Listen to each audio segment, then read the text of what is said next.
அவன் சொல்றான் ஆண்டவருடைய ஆலயத்துக்கு வந்தா, முழங்கால் படியிட்டா, கர்த்தரை தேடினாதான் நன்மை நடக்குமா? நான் இஸ்ரேல் தேசத்துக்கே நான் போவேன், பிளைட்லயே நான் பறப்பேன், அதை நான் பண்ணுவேன், இதை நான் பண்ணுவேன். ஆண்டவர் சொல்றாரு, அதெல்லாம் நீ ஒன்னும் பண்ண வேண்டாம். உனக்கு இருக்கக்கூடிய வித்தையெல்லாம் நீ காட்ட வேண்டாம். என் சமூகத்துல உன்னை தாழ்த்து, என் சமூகத்துல உன்னை முற்றிலுமா வெறுமையாக்கு. என் சன்னிதானத்துல உன்னை தாழ்த்து எந்த அளவுக்கு நீ வெறுமையாக்குகிறியோ அந்த அளவுக்கு உன் வாழ்க்கையை நான் பெருமையாக்குகிறேன்னு ஆண்டவர் சொல்றார். உன் வாழ்க்கையை எந்த அளவுக்கு ஆண்டவருக்கு முன்பதாக நீ தாழ்த்துறியோ அந்த அளவுக்கு ஆண்டவர் உன்னை மேன்மைப்படுத்துவார். அவன் சொல்றான், யோர்தானை விட தமஸ்குல இருக்கக்கூடிய நதி எல்லாம் ரொம்ப சூப்பரான நதி. யோர்தான் நதியை விட ஆப்னாவும் பர்பாரும் நல்லதல்லவோ, அது ரொம்ப சிறந்ததல்லவோ? ஆண்டவருக்கு விருப்பமே என்னன்னு கேட்டீங்கன்னா, நீ ரொம்ப சிறந்த ஒன்ன செய்யறது முக்கியம் இல்ல, அவர் சொல்றத செய்யறதுலதான். பக்கத்துல பார்த்து சொல்லுங்க, நீ பெருசா செய்யறத தேவன் விரும்பல, அவர் சொல்றத நீ செய்யணும்னு ஆண்டவர் விரும்புறார். ஆபேலும் காணிக்கை கொண்டு வந்தான், காயினும் காணிக்கை கொண்டு வந்தான். ஆபேலுடைய காணிக்கை ஆண்டவர் பார்க்கல, காயினுடைய காணிக்கை ஆண்டவர் பார்க்கல, ஆபேலுடைய ஹார்ட் ஆண்டவர் பார்க்கிறார். காயினுடைய ஹார்ட் ஆண்டவர் பார்க்கிறார். ஆபேலுடைய ஹார்ட் ஆண்டவருக்கு முன்னாடி தாழ்மையா இருக்கு, ஆண்டவரை பெருசா நினைக்குது.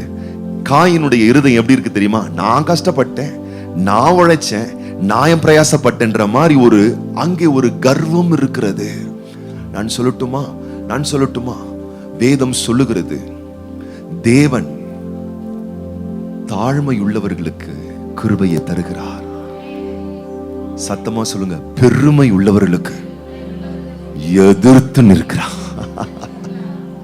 நான் சொல்றேன், எவ்வளவு நீங்க தாழ்மையா இருக்கீங்களோ, நான் சொல்லட்டுமா, வர புது வருஷத்துல உங்க வளர்ச்சி அவ்வளவு அசூர வளர்ச்சியா இருக்கும்.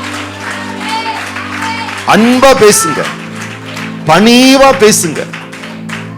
யாரா இருந்தாலும் சரி, சின்ன வயசுள்ளவங்களா கூட இருக்கட்டுமே சரி, எந்த அளவுக்கு நீங்க தாழ்மையா இருக்கீங்களோ, ஆண்டவருக்கு முன்னாடி நீங்க முழங்கால் படியிடுறீங்களோ, ஆண்டவருக்கு முன்னாடி உங்களை வெறுமை ஆக்குறீங்களோ, எழுதி வைத்துக் கொள்ளுங்கள், வருகிற 2024 வருஷத்தை இந்த உலக சட்டங்களே ஆயிரமாய் நிமிர்ந்து நின்றாலும் உன்னுடைய வளர்ச்சியை அடைக்க முடியாது, தடுக்க முடியாது. ஆனால் பெருமையும் கௌரவம் மாத்திரம், கர்வமும் மாத்திரம், திமிரும் இதயத்தில் இருந்து விட்டால், நான் சொல்லுகிறேன், 1000 சட்டமே உன்னை உயர்த்துறதுக்கு ஆயத்தமா இருந்தாலும் தேவனே எதிர்த்து நிற்கிறபடியினால் வளர்ச்சி காண முடியாது. அந்த வளர்ச்சியும் வீழ்ச்சியாக மாறிவிடும். கைகளை உயர்த்தி வாய்களை திறந்து, ஆண்டவரே தாழ்மையான ஒரு இருதயத்தை தாங்க ஆண்டவரே. நான் தான் சொல்றேன், நீங்க பெரிய பெரிய உங்க பிள்ளைகள் வருங்காலத்துல பெரிய பெரிய டாக்டர்ஸா, பெரிய பெரிய இன்ஜினியர்ஸா, பெரிய பெரிய கோட்டீஸ்வரர்களெல்லாம் நீங்க மாறுவீங்க. அந்த அளவுக்கு கர்த்தர் உங்க வாழ்க்கையின் வளர்ச்சியை மேன்மைப்படுத்துவார். ஆனா அது பட்ட புஸ்தகத்துல தான் இருக்கணும். ஆனா மனசுக்குள்ள எப்பொழுதும் தாழ்மையான ஒரு இருதயம், சக மனுஷங்களை நேசிக்கிறது, சரிசமமா அமர்றது, எல்லா இடத்திலையும் அன்போடு பகிர்ந்து கொள்வது, தேவனுக்கு முன்னாடி தாழ்த்துகிற அந்த இருதயம் இருந்தா, நான் சொல்லட்டுமா, அப்படியே நீங்க வளர்ந்துகிட்டே இருப்பீங்க. பக்கத்துல சீண்டி சொல்லுங்க, கர்த்தர் உங்களை கொஞ்சம் கொஞ்சமா வளர்த்தாரு.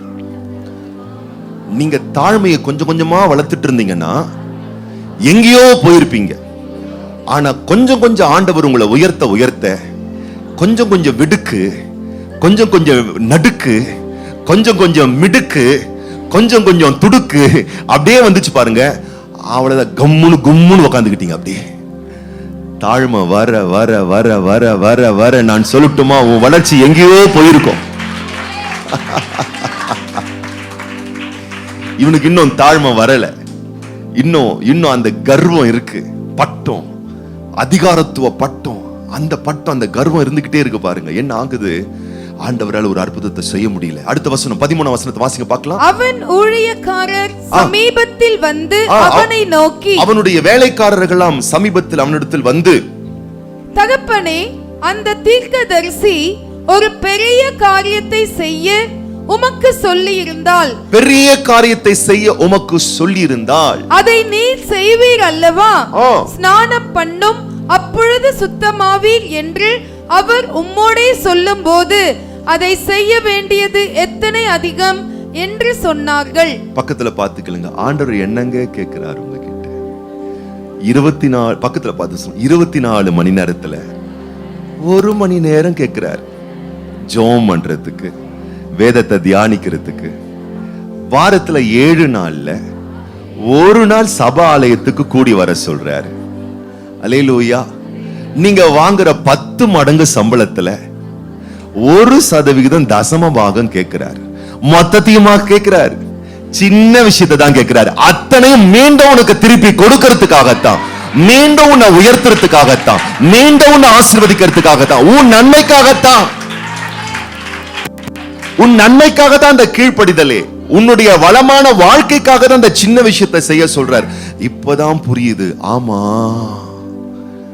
நம்ம வேலையில ஒவ்வொரு நாளும் 6 மணி நேரம், 7 மணி நேரம், 8 மணி நேரம் ஒருத்தன் சாத்துக்குடி புளியற மாதிரி புளிஞ்சு எடுத்து அவன் மொத்தத்தையும் எடுத்துக்கிட்டு மிச்சம் கொஞ்சமா தான் எனக்கு சம்பளத்தை கொடுக்கறான். ஆனா அவனுக்கு கரெக்டா நான் பிரசன்ட் போட்டுறேன், ஆனா ஆண்டவருக்கு நான் ஆப்ஷன் போட்டுறேனே என்பதை நீங்க உணரணும். நீங்க தேவ சமூகத்துல விழுந்து பாருங்க. நான் சொல்றேன், கர்த்தர் உன்னை அதிபதியா மாத்தி நீ பலருக்கு சம்பாத்தியம் கொடுக்கக்கூடிய அளவுக்கு உன் சிம்மாசனத்தை ஆண்டவர் உயர்த்தி வைப்பார். உன் நேரத்தில் நீ தேவனுக்கு உண்மையாய் இருந்து பார். உன் பணத்தில் தேவனுக்கு உண்மையாய் இருந்து பார். உன்னுடைய முக்கியத்துவத்தில் தேவனுக்கு நீ உண்மையாய் இருந்து பார். எல்லாம் நீங்க யோசித்து பார்த்தீங்கன்னா சின்ன சின்ன விஷயம் தாங்க, சின்ன சின்ன விஷயம் தான் ஆண்டவர் செய்ய சொல்வார். உங்களால முடியாத ஒன்றை தேவன் சொல்லுகிற தேவன் அல்ல. ஆனா அந்த சின்ன சின்ன விஷயங்கள் கூட நம்ம வாழ்க்கையின் வளமான வாழ்வினுடைய ஆசீர்வாதத்திற்காக தான் சொல்றார். சொன்ன உடனே அடுத்த வசனம், அப்பொழுது அவன் இறங்கி தேவனுடைய மனுஷன் வார்த்தையின்படியே யோர்தானில் 7 தரம் முழுகின போது அவன் மாம்சம் ஒரு சிறு பிள்ளையின் மாம்சத்தை போல மாறி அவன் சுத்தமானான். அல்லேலூயா, அல்லேலூயா, அல்லேலூயா. அவன் சுத்தமாயிட்டான், அவ்வளவுதான். ஆண்டவர் சின்ன விஷயத்துல தான், எளிமையான விஷயத்துல தான் வலிமையான ஆசீர்வாதங்களை தேவன் வைத்திருக்கிறார். எளிமையான உங்களுடைய நல் செயல்களால் தான் வலிமையான உயர்வுகளை தேவன் வைத்திருக்கிறார். எளிமையான உங்களுடைய நற்கிரியைகளில் தான் தேவன் வலிமையான உயர்வுகளை தேவன் வைத்திருக்கிறார். எத்தனை பேர் நம்ம ஆமென் சொல்றோம்? அல்லேலூயா. ஆண்டவருக்கு தத்தம் செய்யும் பொழுது, ஆண்டவருக்கு அர்ப்பணிக்கும் பொழுது சின்ன சின்ன விஷயங்கள் தான் பாருங்க, சின்ன சின்ன விஷயங்கள் தான் ஆண்டவர் மகிமையாய் உங்களை உயர்த்தி கொண்டே இருப்பார், மேன்மையாய் உங்களை கனப்படுத்திக்கிட்டே இருப்பார், நன்மையால் முடிசூட்டிக்கிட்டே இருப்பார். சிலர்லாம் நான் பார்த்திருக்கிறேன், உங்க ஃபேமிலியிலே சொல்லுவாங்க, ஞாயிற்றுக்கிழமை சர்ச்சுக்கு கூப்பிட்டா இவர் வரமாட்டாரியா அப்படின்னுவாங்க. ஞாயிற்றுக்கிழமை ஒரு நாள் தானே பிரதர் வரலாமே. அப்புறம் அவங்க சொல்லுவாங்க, பஸ் கிடைக்கலன்னு 2 மணி நேரம் பஸ் ஸ்டாண்ட்லயே நிக்கிறாரியா. பாருங்க மனுஷன் பாருங்க, அந்த 2 மணி நேரம் ஆலயத்துல உட்காந்து அப்புறம் அவரே சொல்லி இருக்கிறாரு கிட்ட, நான் சர்ச்சில் சர்வீஸ் முடிச்சுட்டு போயிருக்கலாம்னு நினைக்கிறேன் பாஸ்டர், தேவையில்லாம 2 மணி நேரம் பஸ் ஸ்டாண்ட்லயே டைம் வேஸ்ட் ஆயிடுச்சு. நான் சொல்றேன், இத மட்டும் நீ ஃபர்ஸ்ட் செஞ்சிரு ஆண்டவருக்கு. நான் சொல்றேன், மத்ததெல்லாம் நான் கோணலும் குறுக்கலுமா இருந்தாலும் சரி, பெஸ்ட் ஆகிறத நீ ரொம்ப அழகா நீ பாப்ப, நிறைவாகிறத நீ அருமையா பாப்ப, மகிமையா மாறுறத நீ மேன்மையா பாப்ப. கர்த்தர் நம்முடைய வாழ்வில் செய்யக்கூடிய காரியங்கள் பயங்கரமான காரியம். இவன் பெரிய பெரிய மருத்துவர்களை, மருத்துவ சிகிச்சை முறைகளை எல்லாம் பார்த்து பார்த்து வந்த ஒரு ஆளு. ஆனா இவனுக்கு எதுவுமே விமோசனம் கொடுக்கல. நான் சொல்லட்டுமா, இன்னைக்கு நான் சொல்றேன், நீங்க யார்கிட்டயும் சொல்லாம இருப்பீங்க, உங்க மனசுல மட்டும் சில விஷயங்கள் இருக்கும், இது மாறணும், இது நடக்கணும், இது கிடைக்கணும், இது அமையணும். நான் சொல்லட்டுமா, அந்த பெரிய காரியத்தை ஆண்டவர் இன்றைக்கு உன் வாழ்வில் துவக்க போகிறார். உன்னுடைய சின்ன தாழ்மை, உன்னுடைய சின்ன கீழ்ப்படிதல், உன்னுடைய சின்ன அர்ப்பணிப்பு, உன்னுடைய சின்ன ஒப்பு கொடுத்தல், ஆண்டவர் உனக்கு ஒரு பெரிய மகிமையை செய்ய போறாரு, பெரிய அற்புதத்தை தேவன் செய்ய போறாரு, பெரிய ஆசீர்வாதத்தை செய்ய போறாரு, பெரிய உயர்வை செய்ய போறாரு. உன் வாழ்க்கை விட்டு நீங்க வேண்டிய பிரச்சனைகளை, உன் உடம்பை விட்டு நீங்க வேண்டிய வியாதிகளை, உன் குடும்பத்தை விட்டு நீங்கக்கூடிய எல்லா விதமான போராட்டங்களை ஆண்டவர் இன்றைக்கு முற்றிலும் அழித்து நிக்கிரகம் பண்ணி குறைவான நிலையில் இருக்கக்கூடிய உன்னை நிறைவான ஆசீர்வாதங்களால் ஆண்டவர் முடிசூட்ட போகிறார். எத்தனை பேர் சொல்றீங்க? முழுமையான ஒரு அர்ப்பணிப்போடு, முழுமையான ஒரு அர்ப்பணிப்போடு ஆண்டவருக்கு மொத்தமா என்ன நான் கீழ்ப்படுகிறேன்னு சொல்லுகிற உங்களை கர்த்தர் விசேஷமாய் ஆசீர்வதிக்க போகிறார்.